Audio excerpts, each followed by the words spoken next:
High, আমি এখন এক্সপ্ল্যানেটে যাচ্ছি জুতো কেনার জন্য। ফিরে এসে দেখা হচ্ছে।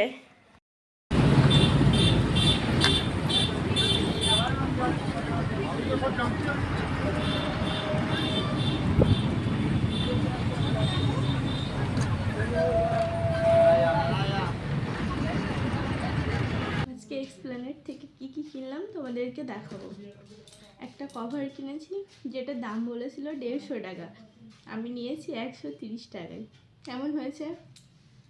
তারপর কিনেছি একটা ছাতা। ছাতাটা খুব সুন্দর, খুলে দেখাচ্ছি। দাম বলেছিল 350 টাকা, নিয়েছি 280 টাকায়।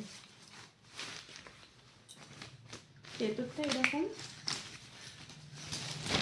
ক্যামেরাতে জানি না কতটা দেখাতে পারছি, বাট খুব সুন্দর। আর নিয়েছি একটা জুতো ইউনিফর্মের সাথে পরার জন্য, সিলেদাস থেকে নিয়েছি।